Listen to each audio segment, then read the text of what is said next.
Good morning, everyone. Welcome to episode 186 of the Find Your Model Health podcast for those looking to optimize their long-term health and weight goals and understand how their body really works.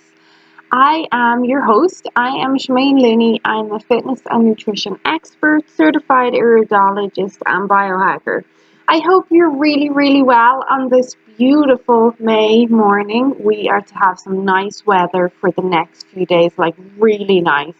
I think I saw 25 degrees a couple of days, so I hope you have nice plans to enjoy and make the most of those essential UV rays. So, in this week's podcast episode, this is something I discuss a lot with my clients and have done so for years and years now. I started implementing this when I first started my own health journey back in 2006, and as many of you know, I lost 165 pounds and have successfully kept it off since 2008. That's when I got my goal weight. And of course, I've manipulated my body composition over the years to change its shape and stuff, but definitely this is what we're going to learn in this episode is one of the tools that I swear by, basically. This tool works well for most people, especially people with genetic traits of obesity. And that is why we don't want to eat late in the evening or before bed. And like I'd mentioned, I've been teaching this for a long time, but I've taken on a lot of new clients since January. I think about 40 so far. So I've been trying to teach as much as I can, but this one topic I've said I'm going to do more in-depth episode on this just to help you understand the health aspects. I've taught the fat loss aspects of this a lot, but the health aspects sometimes get overlooked because there's only so much I can talk about in 1 hour phone call. So we're going to go through it in a podcast episode, this episode. But before I go on, I must remind you that the information in these podcast episodes is for informational purposes only and should not be taken as medical advice. Please consult your health practitioner before making any lifestyle changes. So why is it important to not eat late in the day? Well, there's lots of reasons, but this habit or trait is possibly one of the most difficult habits for someone to overcome on a health journey, but also possibly one of the most important. And most of the time, that's what it is. It's just a habit reinforced by something else, maybe stress, maybe emotions, something else. And I get it. I really do. I don't know if all of you know, but I also am a mom of 2 boys. And I get it. That not just in the current environment, but before the world went topsy-turvy, most of us associated evenings as our downtime, especially if we have kids. So the kids go to bed, we do the dishes, we wrap up our day. Now it's time for mom or dad to put their feet up and just chill out for an hour or two and get that essential relaxing me time. And I do get that, but I also get there's other ways that we can do it. And even if you were to put your feet up and watch your favorite show for an hour, doesn't mean you have to have food. You can have something else. But I get it. I understand why people do these things. I understand that after a stressful day, you may crave a glass of wine or feel like you need a glass of wine to let go of the day or unwind or I understand, I really do. But my job is to teach you how to be your best, to be your most optimal, most resilient, feel your best, look your best. That's my job. So why is it important to not eat late in the day? Well, basically, when we go to sleep, we go into our anabolic state. So our anabolic state is our growing state. It's our healing and regeneration state. It's where we need to grow new tissues, new hair, new cells, muscle, blood cells, immune cells, whatever it may be. That happens when we go asleep. But when we go asleep, all those processes get stopped. when we eat late at night, a few things happen. In simple terms, we have to undergo mitochondrial repair during the night. I've spoken about mitochondria a lot, so they're our little energy powerhouses inside our cells. And if they're not working properly, then we're going to have issues with energy, fat burning, detoxification, a lot of stuff. We also have to undergo brain cleaning when we sleep. When we eat, digestion is a survival mechanism and takes huge amounts of energy and blood flow. So if you're eating, you're basically pulling energy and blood flow away from the essential organs and functions and directing it down to your gut, turning off those reparative and regenerative processes all over your body, including your brain. And of course, when we sleep, we know that everything slows down. And I teach this all the time with new clients. When we go to sleep, not only does our heart rate slow down and our core body temperature slows down, but our digestion also slows down. So if you eat before bed, something that might have taken you an hour to digest during the day when you're up and moving about, now will take you 3 to 4 hours to digest when you're asleep. So that food is just sitting in your gut for longer, and it's putrefying and fermenting, and that also then slows down your capability of moving into liver glycogen stores and then into fat burning mode. So you're just pretty much slowing everything down and turning a lot of stuff off. And this is why many of us who eat late in the evenings do not get into deep restorative sleep, because the digestive process is happening, and that's a stress on the body. And you can see this if you wear any sort of biofeedback tracker. I wear a Whoop, but I know a lot of people wear a Fitbit. And these can tell you like your heart rate variable and your resting heart rate, and you can see the differences. It's very clear. You don't need me to tell you. You can see it for yourself, that if you go to bed, let's say at the end of a refeed day or a feast day or a late night meal, your heart rate variable is going to be very low, and then your resting heart rate will be high, indicating that your body's under stress. And vice versa, if you go to bed in a fasted state, most of us are going to have a deeper, more restorative sleep when we go to bed in a fasted state. But if we eat late, we don't get into this deep restorative state, and we wake up feeling awful with inflammation, headaches, maybe feeling warm on your face and your forehead, dehydration, cravings, increased cortisol and insulin resistance, irritability, brain fog. Should I go on? Because there's a lot. A lot happens. It's not just, oh, I ate late, I'm not going to lose weight. There's actually a lot, and you can physically feel it. I was saying this to a client yesterday. Like, I'm going to tell you this stuff, but one of the best things on your journey is creating the awareness. So you're going to feel this stuff.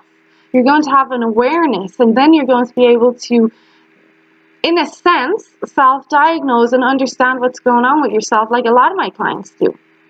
So eating late at night has a lot of research on it, and I'm going to bring up a couple of studies in a minute showing it to be one of the most detrimental things you can do for your health and your body overall. So eating late, it damages your mitochondria through a process of ROS, which is reactive oxygen species, which is pretty much oxidation of the mitochondria and the cells. It prevents cellular cleanup, but of course, if your mitochondria and your cells are not working, then you're not going to detoxify the cells properly, you're not going to turn over cells, or you're not going to get the autophagy happening. Then it prevents cleanup and detoxification of the brain. So not just the physical body cells, but also the brain through our glymphatic system. When we eat late at night, it inhibits our glymphatic system. So not our lymphatic, but our glymphatic, which cleans up our brain. Eating late at night drives up inflammation, drives up dehydration, drives up cravings, slows down and even stops fat burning. This is a fact. Inhibits tissue regeneration and regrowth. So if you're having issues putting on muscle or growing hair or whatever it may be, this may be because your anabolic phase is impaired by poor sleep and probably some hormonal issues too. Inhibits the immune system and immune activity. Probably now is the last time in your life that you want that to happen. And it accelerates aging. So people that sleep less do look older. Like literally they have more wrinkles, their skin is not as good, they don't produce skin stem cells as good. Like there's a lot more. I could go on. So eating late at night is bad for your health overall, not just your body composition. It damages your mitochondria. And your mitochondria are what, on a basic layman understanding, your mitochondria are needed for energy. If you're constantly fatigued and tired, you have a problem with your mitochondria. The end. Like you do. That is the basic level of energy production. If you're feeling fatigued and lethargic, the mitochondria are struggling and you need to address that. Now, when we look at an early feeding window, which is what I practice myself, I try to be done eating most days by 4:30 p.m., usually because I start teaching in the evenings. Sometimes I might go to 5. It's rare. Like I always have my eye on that 4:30 mark. And I do try to encourage a lot of my clients to eat earlier if I feel they need it, especially if there's real issues with, say, fatty liver or insulin resistance or stubborn fat. This earlier feeding window, like an 8 to 4 feeding window, really seems to be that kind of golden mark for a lot of people. So an earlier feeding window shows us time and time again that it's better for metabolic health, insulin resistance. There's lots of studies. Fat loss and more. Makes you look better, keeps you younger for longer. So basically what I say and what I do is eat early, sleep early. I also sleep pretty early, but I need it. I would consider myself somewhat of an athlete. I do need the sleep if I want to maintain my performance. But there was a study done out of the University of Colorado that found that eating late in the evening with women is linked to weight gain. Done on 83 women, there is a direct correlation between the start of one's eating window and their body fat percentage, which I know flies in the face of most intermittent fasting anecdotal stories and recommendations when we look at OMAD or 1 meal a day. But at least in overweight women, this study showed that they had higher body fat percentage. Now, the study was titled Later Meal and Sleep Timing Predicts Higher Percentage Body Fat. So it's not just eating late that's the problem, but also going to bed late as well. Another study showed that another reason you don't want to eat too close to bedtime is because eating at night can mess with your internal clock and compromise your sleep overall, which I've already mentioned, but we know that we have circadian clocks all over our body, our master clock being in our suprachiasmatic nucleus, so just behind our eyes in our brain, and that then signals to all our other circadian clocks, which are all over our hormonal system and also our organs. So if we mess up one, we mess up the whole lot, basically. If you cut out late night snacking and don't eat before bed, you can reduce your risk of hormonal cancers like breast cancer and prostate cancer by up to 25%. That's insane. Just let that soak in for a minute. So the title of that study was Early Supper Associated with Lower Risk of Breast and Prostate Cancer. That's huge. So that's clearly not just about the physical appearance. That is health. Excuse me.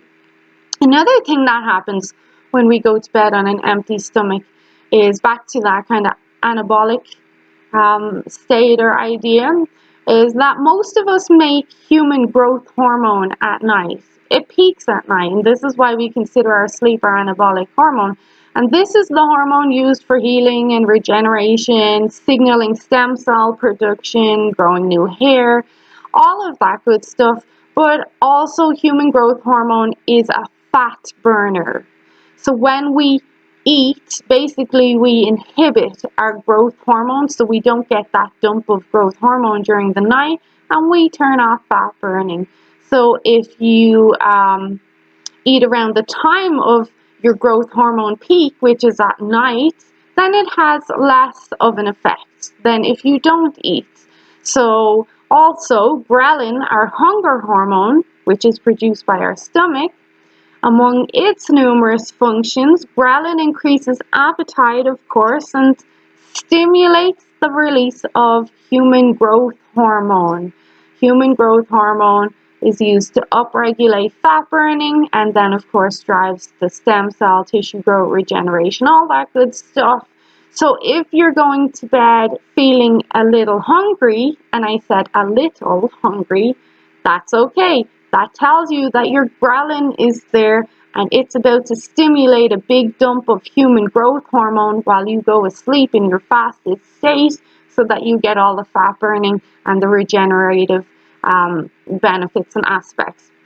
So when we do some sort of fasting or intermittent fasting or time restricted eating, you're prolonging the effect of human growth hormone, and that of course is going to affect your fat burning. And this is all very important for driving down inflammation too. I have to add that in because I haven't said it so far, but part of fasting and going to bed hungry allows your body to do those detoxification processes, which in turn does drive down inflammation. Like, this is very, very important. The whole lot is. But if you're looking to spin down inflammation, our number one tool for spinning down inflammation is going to be sleep. And then going to sleep fasted, and then we look at nutrition, and then we look at supplements. So just to round this up, why do I reinforce not eating in the evening with my clients so much? I even try my best to practice it with my kids, but you know what kids are like. So generally I say I would like you to stop eating 3 to 4 hours before bed. Ideally, it's going to be 4 hours. And yeah, if you look at my window, I stop eating at 4:30. That would mean I'm in bed by 8:30. That's actually true. I'm not embarrassed. I usually am in bed by 8:30. So that's just how I roll. I have no shame. Anyway, okay, so number one, your body needs to do mitochondrial and cellular repair during the night. 2, you have to undergo brain cleanup during the night via the lymphatic system, which is also very important for neuroconnections and creating new brain cells. Your body needs to address and spin down inflammation when you sleep. So that was number 3. Number 4, if you're eating before bed, then all the blood flow is going to your gut.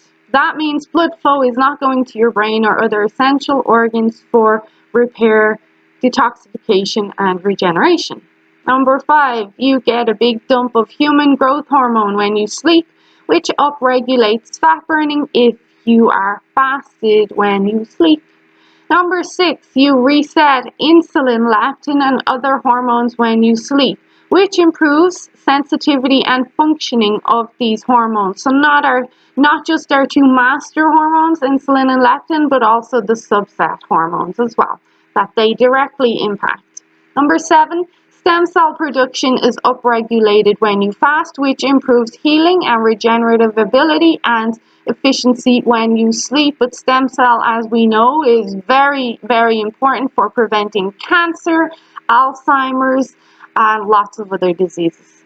8, your immune system regenerates and improves resiliency when you sleep. Eating before bed interferes with your immune health.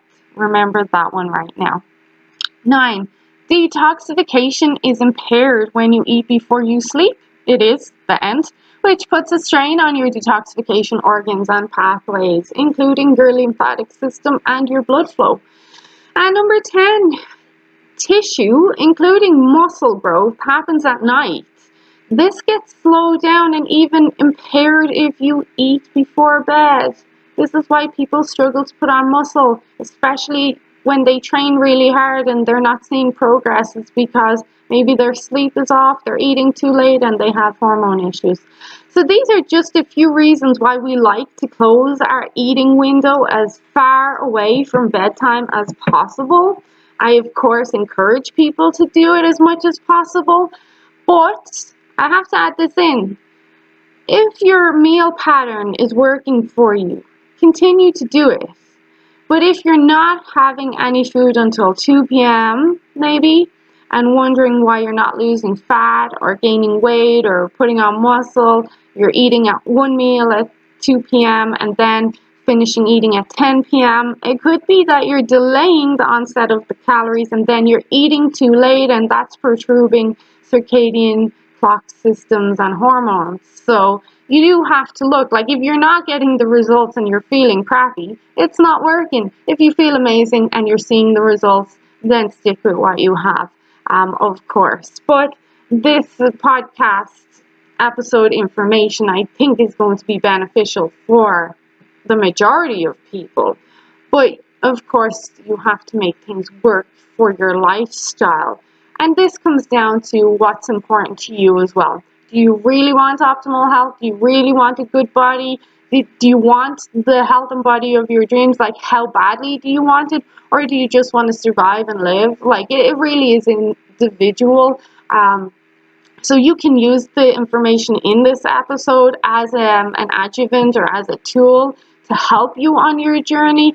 Of course, by now you know it's something I recommend. So I hope you enjoyed this. I hope you found it really helpful.